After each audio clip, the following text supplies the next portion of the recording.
Pemirsa, hujan deras yang mengguyur wilayah DKI Jakarta dan sekitarnya menyebabkan sejumlah kawasan dilanda banjir pada 28 hingga 30 Januari 2025.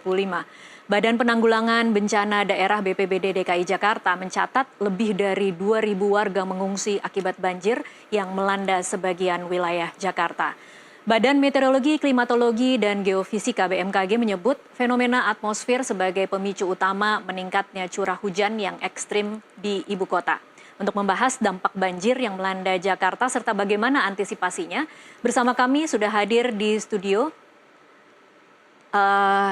Kepala Pusat Data Informasi dan Komunikasi BPBD Jakarta, Muhammad Yohan. Selamat sore, Pak Yohan. Selamat sore, Mbak Terima kasih Tasya. sudah hadir di studio kami. Iya, akhirnya kita ketemu ya. Akhirnya ketemu setelah minggu lalu kita dialog Zoom ya. Siap. Iya, dan saya ingin juga menyapa Ciko Hakim, tim transisi Pramono Anung, dan Rano Karno. Selamat sore, Bang Ciko. Sore, Assalamualaikum semuanya. Waalaikumsalam, terima kasih untuk waktunya bersama kami di NTV Prime. Dan selamat sore juga Pak Andri, Dr. Andri Ramdhani, Direktur Meteorologi Publik BMKG. Selamat sore. Selamat sore. Iya, terima kasih untuk waktunya di NTV Prime. Sebelum kita mulai diskusi pada sore hari ini, pemirsa kita akan sama-sama simak informasi berikut ini.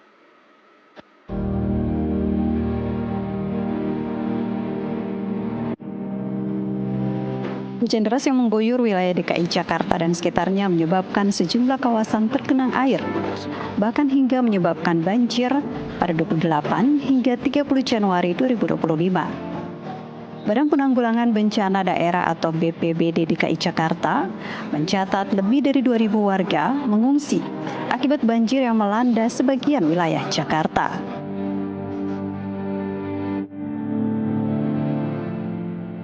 Menurut data BPBD Jakarta, hingga 30 Januari 2025, tercatat 11 RT di wilayah Jakarta Barat masih tergenang air dengan ketinggian 30 hingga 80 cm.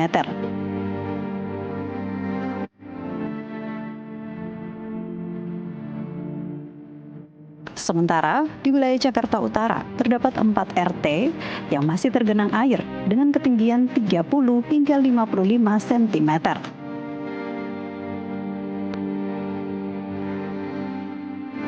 Lalu terdapat 2 ruas jalan yang masih tergenang air di Jalan Kelapa Hibrida Raya, Kelurahan Pegangsaan 2 dengan ketinggian 20 cm dan Jalan Pegangsaan 2 Kelurahan Pegangsaan 2 dengan ketinggian 10 cm.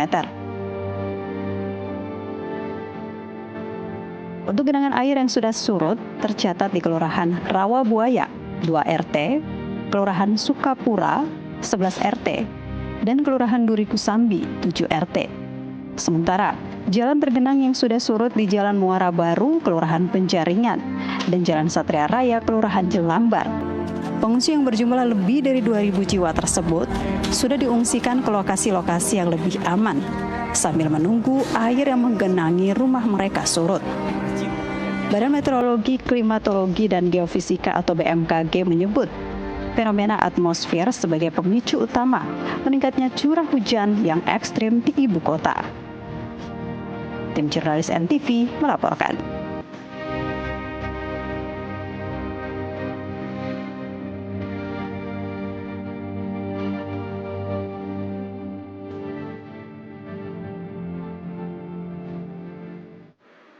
Ya, pemirsa, kita langsung saja mulai diskusi pada sore hari ini. Saya langsung ke Pak Andri. Pak Andri, kalau pernyataan BMKG dalam beberapa kesempatan mengatakan selain curah hujan yang tinggi, penyebab banjir Jakarta adalah karena fenomena atmosfer yang sudah diantisipasi sejak November 2024 bersama dengan Pemprov Jakarta. Yang jadi pertanyaan saya, apa waktu itu yang menjadi rekomendasi BMKG dan apa yang kemudian akhirnya menyebabkan tetap banjir secara masif hari ini? Baik, betul Mbak Tasya, bahwasannya pemicu curah hujan tinggi yang pada tanggal 28 Januari lalu ya, itu adalah aktifnya beberapa fenomena atmosfer yang kita sampaikan ya. Perlu diketahui bersama bahwasannya kita sudah sampaikan mulai dari bulan November bahwa Januari, Februari adalah puncak musim hujan. di wilayah DKI ya. Dan ini kita sampaikan pada rapat koordinasi dengan Bapak PJ Gubernur.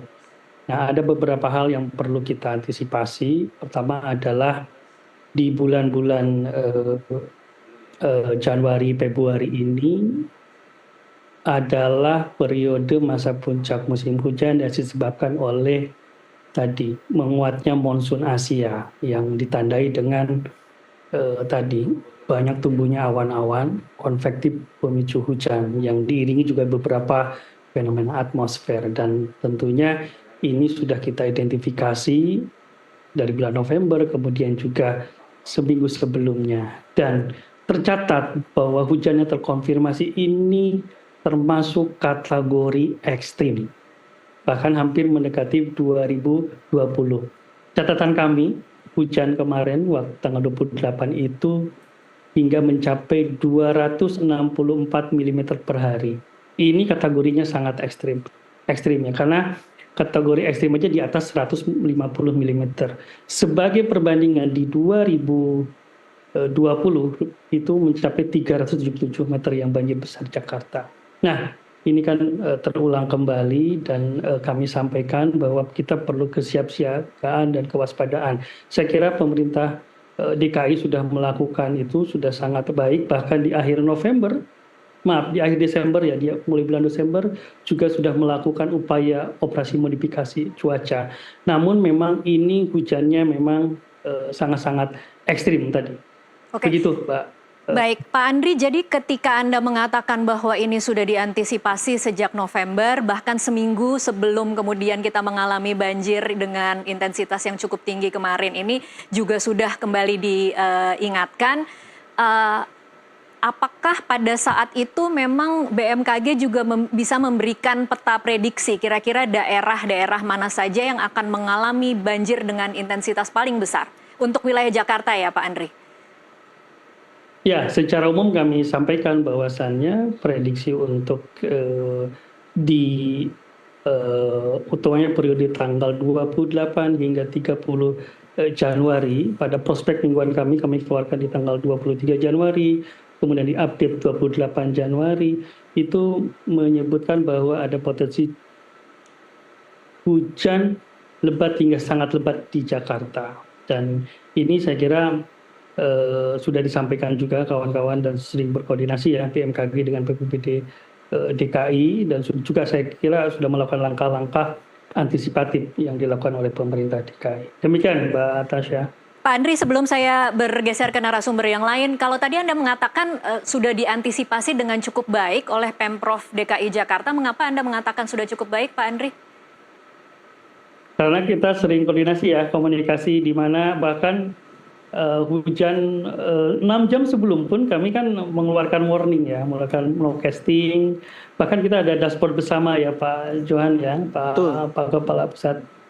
Jadi ini sangat real time, kita pantau melalui data radar BMKG intensitas curah hujan ya.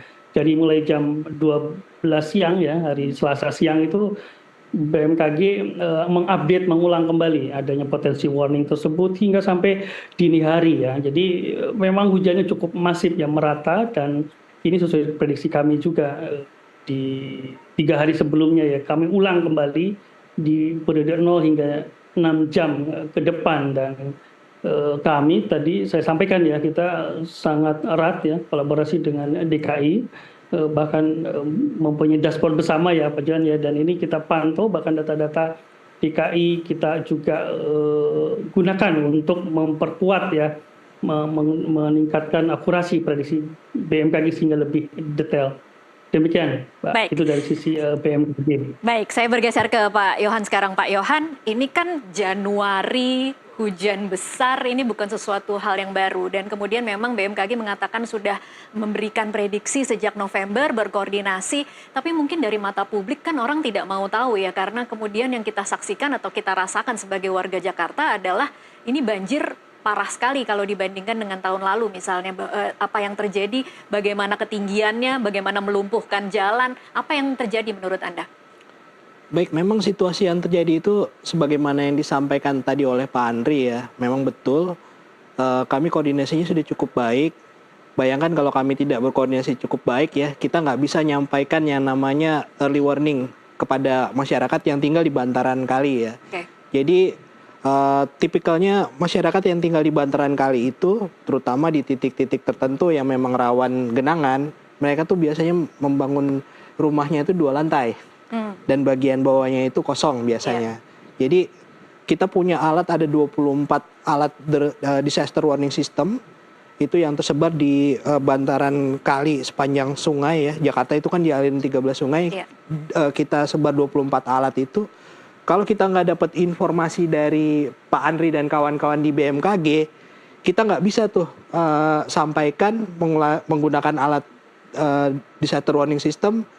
Bapak-bapak, ibu-ibu sekalian yang tinggal di bantaran kali, mohon perhatian, dalam waktu beberapa jam lagi air akan tiba di wilayah Bapak, Ibu sekalian, mohon bersiap siaga gitu. Dan kemarin itu dilakukan dan kemudian warga bisa mengantisipasi, Kak? Betul, iya. Mungkin dampak pengungsiannya akan lebih besar lagi ya kalau memang ini kita tidak punya koordinasi yang baik dengan BMKG ya. Dashboard bersama betul, kita punya dashboard bersama, bahkan kita punya yang namanya, kita dikasih aplikasi yang namanya BMKG Signature. Jadi apa aktivitas dari Pak Andri dan kawan-kawan itu bisa kami monitor langsung di comment center kami di BPBD ya. Kita bisa pantau dari comment center untuk menentukan langkah-langkah apa yang harus diambil oleh pimpinan kita untuk menentukan langkah-langkah apa saja gitu. Jadi ini kerjanya bareng-bareng ya, komprehensif itu. Bukan hanya ke instansi vertikal seperti BMKG, kami bekerja sama, tapi alhamdulillah sampai dengan saat ini untuk menghadapi yang namanya bencana hidrometeorologi, salah satunya itu banjir, ini Pemprov ini cukup solid ya, antar OPD itu cenderung tidak ada yang namanya ego sektoral. Antar pimpinan ini cair-cair saja. Sebagai contoh, tadi saya mendampingi Pak PJ Gub ke Semper Barat. Di situ bukan hanya ada BPBD saja, bukan hanya ada wali kota Jakarta Utara atau camat atau lurah, tapi di situ juga Satpol PP banyak sekali, di sub banyak sekali. Jadi ya. kalau Anda merasanya sebenarnya koordinasi antar instansi itu berjalan cukup lancar dan apa yang kita saksikan saat ini sebenarnya sudah cukup minimum dibanding dampak yang lebih parah kalau kemudian tidak ada koordinasi begitu ya? Di posisi saya di eselon 3 ya, saya bisa telepon-teleponan sama rekan-rekan dari dinas lain, terutama yang cukup intens itu dengan dinas sumber daya air ya, karena untuk penanganan banjir mereka ini kan yang punya pompa. Nah kami ini menunjukkan BPBD itu sebagai koordinator, kami itu menunjukkan kepada dinas sumber daya air yang bawa pompa itu titik-titik mana yang menjadi prioritas. Sebagai contoh untuk penanganan ruas-ruas jalan, kita semua melihat ya ada puluhan jalan itu tergenang di mana-mana di 3 wilayah di Jakarta, terutama ya di Jakarta Barat, Utara, dan Timur itu tergenang. Tapi dengan kolaborasi yang sangat baik dari seluruh OPD, jadi dari Dinas Sumber Daya Air mereka punya sekitar 5.000 pompa mobile, belum lagi ditambah 500 pompa stasioner. Itu berfungsi semua? Berfungsi, difungsikan semua, dimaksimalkan semua. Dan itu untuk mengoperasikannya itu dibantu oleh aparat di kelurahan, ada PPSU, itu membantu juga, ada Satpol tadi saya sebut ya, dan di sub ini namanya di ruas jalan ya, ini membantu mengatur lalu lintasnya, sehingga sampai dengan saat ini kalau tadi disampaikan ada 2 ruas jalan yang tergenang, sekarang tinggal sisa 1. Itu pun ketinggiannya tinggal sekitar 15 cm ya. Kalau titik banjirnya, data BPBD per saat ini berapa titik berarti yang hari masih banjir? ini sampai jam 5 sore tadi, karena datanya dinamis ya, ini masih tersisa 26 RT dengan ketinggian maksimal itu 55 cm. 55 cm, Iya, dari 15 sampai 55 cm. Kalau jalannya hanya tinggal 1? Hanya tinggal 1 ya. Kemudian untuk pengungsi juga bukan 2.000 ya, sudah turun sekarang mungkin sekitar 1.200 sampai 1.300. Kenapa? Karena ada yang berbeda untuk pengungsian pada saat kebakaran sama pengungsian pada saat banjir. Kalau pengungsian kebakaran ini mungkin di lokasi pengungsian agak lama karena banyak yang harus diputuskan ya. Karena melihat dulu ini kondisi rumahnya bagaimana atau seperti apa, apakah harus evakuasi atau tetap di tenda itu seperti apa gitu. Tapi kalau untuk pengungsian banjir, kebanyakan warga itu Bisa kembali ke rumah dengan cepat. ketika dapat info bahwa rumahnya sekitarnya sudah surut, mereka akan buru-buru kembali gitu. Baik. Bahkan di Cengkareng Barat itu banyak warga yang malah memilih tidak mau mengungsi. Oke. Jadi peran dari BPBD itu lebih kepada kami menyediakan perahu karet, perahu PE ya. Perahu PE itu ukurannya lebih kecil, bisa masuk ke ganggang. Ini kita membantu mobilisasi warga. Oke, Bukan untuk evakuasi, bukan tapi untuk evakuasi. Oke, mobilisasi hanya ya. untuk mobilisasi. Oke, Iya. baik. Kita masih akan lanjutkan di segmen selanjutnya. Bang Ciko ditahan dulu. Nanti saya akan tanyakan ke tim transisi Pramono Rano apa yang jadi catatan dari penanganan banjir 2025. Pemirsa tetaplah bersama NTV Prime.